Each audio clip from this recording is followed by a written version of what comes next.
Concurso do TCU para 2025/2026, e aí, o que fazer? Como chegar bem preparado lá, né? Seja muito bem-vindo, muito bem-vinda a esse canal. Eu sou Mayra Blanes, eu sou a única mulher 2 vezes aprovada como auditora do TCU, e hoje eu tô aqui para colocar toda a bagagem que eu tenho nesse universo dos concursos à tua disposição para que você se torne meu colega num cargo de alto nível. E vamos começar conversando sobre o cenário. O que a gente tem hoje? No momento em que eu tô gravando esse vídeo, o que a gente tem, por enquanto, é a publicação da autorização. Então, temos lá autorizadas 40 vagas de técnico, mais 20 de auditor, e ainda não se tem uma definição exata de quando vai ser essa prova de auditor, e mais ainda, se vai ser uma única, se vai ser mais de uma, ainda não se sabe, tá? O que eu acredito é que dentro do próprio TCU, esses detalhes ainda estão sendo discutidos, então ainda não tem como a gente saber. O que é importante a gente manter em mente? O que a gente pode fazer, que é a nossa parte, que está no nosso controle, que é uma boa preparação. Mas vamos conversar sobre alguns cenários aqui, né? E esses cenários, eles são com base nas manifestações que o próprio presidente do TCU vem fazendo, tá? E tem interesse em preencher muitas vagas, que ele gostaria de preencher 300 vagas nos próximos 3 anos. Ele é que começou novamente com essa história do concurso de técnico. E o que o presidente vem dizendo é prova de técnico este ano de 2025 e a de auditor, tudo indica que ele quer uma grande prova a partir de 2026. Existe a possibilidade da prova de TI? Existe. Mas vamos combinar. Se o presidente quer preencher 300 vagas, agora sou eu, Mayra, falando sem nenhuma informação privilegiada de nenhum dos lados, tá? É apenas uma conjectura. Não faria sentido serem 300 vagas de auditor específico de TI. O que faz mais sentido para o tribunal é, então, fazer um concurso generalista que cobre matérias de TI. Como assim concurso generalista? Quando a gente fala do concurso de auditor, você tem 3 possibilidades. O tribunal tem algumas vagas que ele pode preencher pedindo a formação específica, que é o caso de TI, para quem vai trabalhar dentro do tribunal com sistemas de TI, que a gente chama de TI área meio. Ele tem a possibilidade de fazer o concurso de auditoria governamental, controle externo, qualquer área de atuação, que é o que a gente chama de auditor generalista, ou você também tem a possibilidade de auditoria governamental com orientação específica. Por exemplo, auditor de obras, auditor de TI, só que nesse caso, o tribunal também não pede, não tem como pedir, porque não tem lei autorizativa para isso, o diploma específico. Se você tiver qualquer área de formação e o tribunal solte o concurso de auditor de TI, área fim, ou seja, auditor de controle externo, orientação, auditoria de TI, você também pode prestar esse concurso. É o caso emblemático que a gente teve lá em 2009, quando o tribunal soltou o concurso de auditor, orientação, auditoria de obras públicas, sem pedir a formação específica de engenharia, arquitetura, o que quer que seja. E foram aprovadas pessoas de todas as formações, inclusive a famosa dentista lá. Ela ficou até famosa dentro do tribunal, a dentista que passou no concurso de obra. Então, para resumir, 2 possibilidades que eu enxergo, tá? Lembrando que eu tô apenas falando do que eu acredito com análise no cenário, não estou falando de nenhuma informação privilegiada. A gente pode ter agora uma prova de técnico, junto com uma prova menor para auditor de TI, em qualquer área de formação, mas o conteúdo na prova muito mais denso e focado para TI, para auditoria de TI, e para 2026 o concurso de auditor mais generalista, e aí sim apenas com aquelas matérias de TI, de análise de dados, que são necessárias, porque hoje em dia o auditor precisa muito desse conhecimento no próprio trabalho, mas são 2 provas diferentes, só para ficar isso aqui bem claro. Mas lembrando que isso aqui não é garantia de nada, não sabemos o que vai acontecer, eu tô apenas conjecturando alguns cenários aqui. O que a gente pode fazer então, Mayra? A gente pode fazer o que tá no nosso alcance, né? Que é seguir estudando, focando na nossa meta um dia depois do outro. E como que a gente vai fazer isso sem ter essas definições, né? Sem saber exatamente quando vem essa prova? Pois é, aqui é que tá um grande desafio de fazer o concurso. É justamente isso, de conseguir manter a calma e jogar sem ter as regras do jogo exatas ainda. Então, muita gente fica se distraindo, querendo saber ali no detalhe quando vai ser a prova, mas que cargo que é, mas quais matérias que vem. Mas se você for ver, a pessoa ainda não fechou as matérias básicas, ainda não tá com segurança naquilo que a gente já sabe, que são certezas de ser cobrado na prova. E agora eu quero conversar com você sobre o que fazer para chegar bem preparado nessa prova. A primeira coisa que você vai fazer é um diagnóstico do teu momento atual. Nossa, que expressão complexa, né, Mayra? Diagnóstico do meu momento atual. Isso nada mais é do que uma avaliação de como você está nesse momento, de tudo que você já estudou das matérias de controle, disso que você já estudou, quão bem você já domina cada um desses temas. Tem muita atenção aqui. Não é simplesmente saber quantas vezes você já fechou uma matéria ou já fechou o conteúdo do edital. É saber quão seguro você está para responder questões sobre esses assuntos. Percebe a diferença? Por isso que sempre que me perguntam,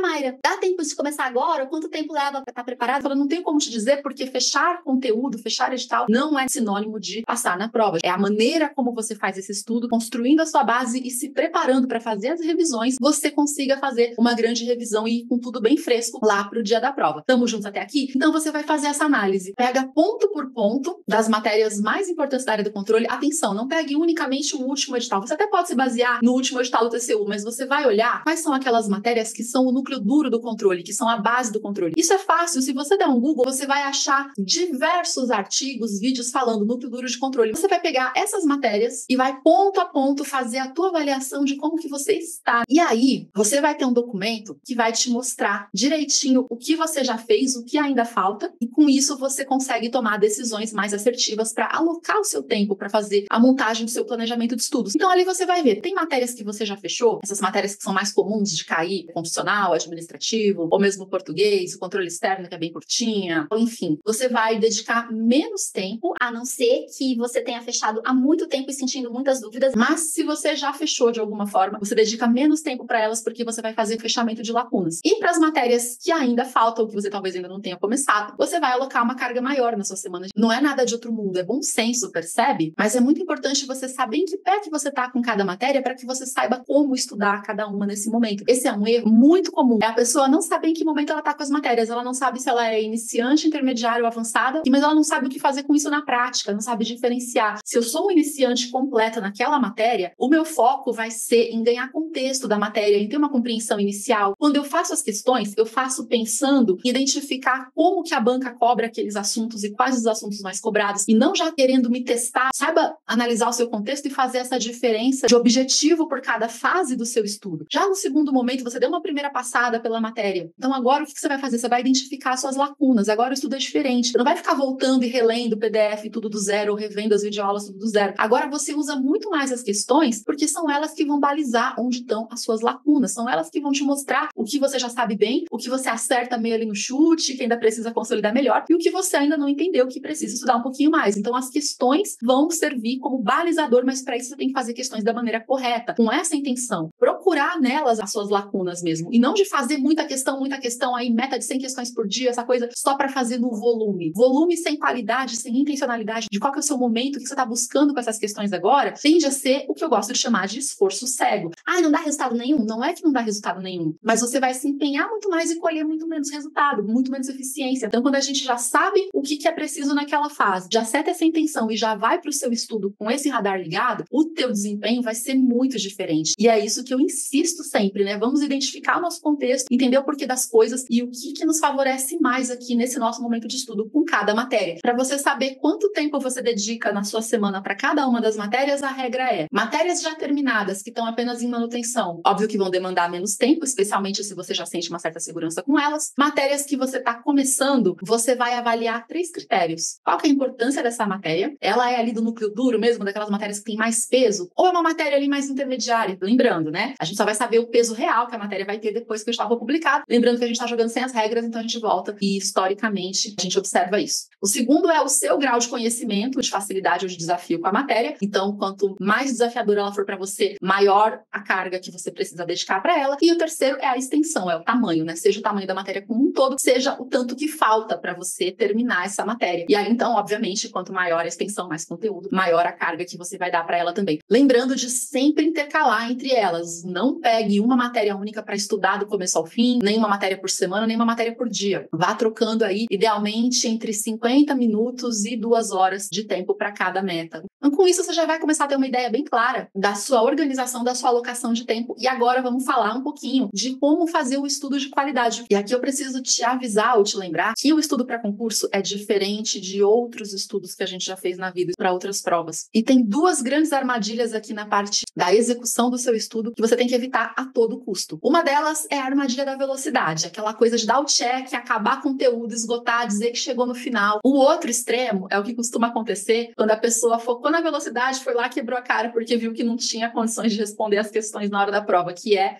então tá bom, se a velocidade não funcionou, eu vou ali no detalhe, cada aula, cada assunto ali, eu vou repetir, reforçar. Enquanto eu não souber cada vírgula dessa aula, eu não passo adiante. que é um foco extremo, assim, exagerado no que a pessoa entende por qualidade. Isso também não funciona. Não é sustentável fazer isso. Quando você chegar lá no final do edital todinho, você já não lembra o que você viu no começo. Então, a gente precisa focar em avanço com qualidade. E como é que a gente faz isso? Se você já está um tempinho no mundo dos concursos, talvez você já tenha essa resposta, sim, com a revisão. É revisando nos momentos certos, revisando de forma eficiente e não confundindo revisão com reestudo. Esse é outro erro muito comum também, porque quando a gente estava na época do colégio, a gente falava, vou revisar para a prova. Só que o nosso revisar da prova era a prova de uma única disciplina com a matéria de um bimestre. Então, o nosso revisar era reler todo o caderno de novo ou reler todo o nosso livro didático lá de novo. Aqui, para concurso, não é mais da mesma forma. A revisar não é reestudar e por isso que tanta gente se confunde, se perde